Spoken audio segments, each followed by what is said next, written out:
Kerajaan tarik balik STR Sara, yang mana lelaki ini miliki 6 rumah sewa tapi tipu miskin.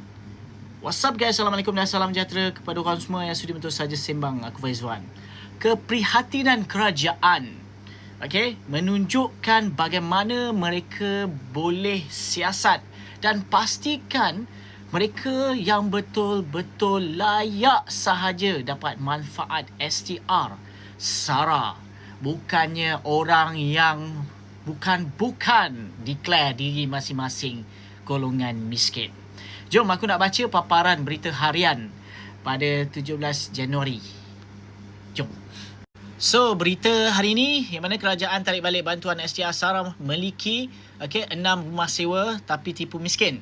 Yang mana Kementerian Kewangan MMF menarik balik kelayakan penerimaan sumbangan tunai rahmah, dan sumbangan asas rahmah diberikan kepada seorang lelaki yang mengaku memiliki 6 rumah sewa. MOF memaklumkan kepada Buletin TV3 bahawa lelaki itu kini disiasat di bawah Akta Cukai Pendapatan 1967 kerana disyaki gagal mengisytiharkan pendapatan sewaan. Siasatan lanjut telah dijalankan dan mendapati bahawa pemilikan hartanah terbabit adalah benar. Berdasarkan maklumat pindah milik yang direkodkan dalam sistem e-duty stamp, Lembaga Hasil Dalam Negeri LHDNM, kena sebut betul-betul, hartanah berkenaan didaftarkan atas nama penerima dan pasangan beliau. Berdasarkan siasatan dan penemuan ini, kelulusan STR dan Sara beliau telah ditarik balik. Menurut MOF, sebelum ini tular di media sosial hantaran seorang lelaki mendedahkan beliau menerima bantuan STR dan Sara berjumlah 1,900 setahun selain mengaku memiliki 6 hartanah sewaan yang dibeli sejak 2007. Hantaran itu mencetuskan reaksi dalam kalangan masyarakat yang menggesa pemilikan hartanah diambil kira sebagai satu kriteria kelayakan bantuan kerajaan. MOM mengingatkan semua pemohon agar memberikan maklumat yang tepat dan benar dalam permohonan bantuan kerajaan. Sekiranya didapati wujud maklumat palsu atau tidak tepat, tindakan undang-undang boleh diambil selain kerajaan berhak menarik balik mana-mana bantuan yang diluluskan. Okey. So, kesimpulannya daripada artikel ini, dia sendiri yang cari nahas dan itulah jawapan dia.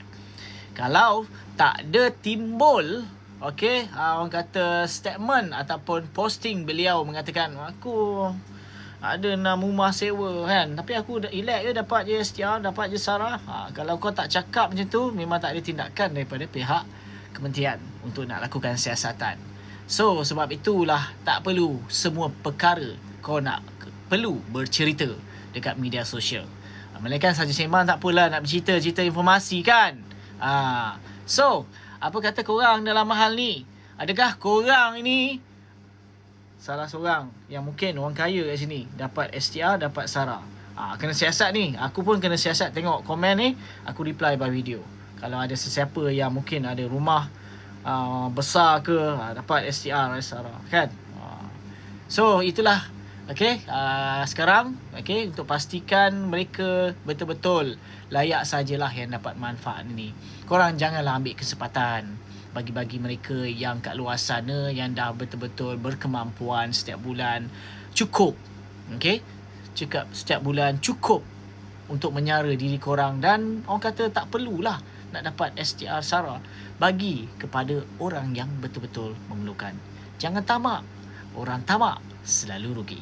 Itu sahaja perkongsian. Aku Faizwan. Assalamualaikum.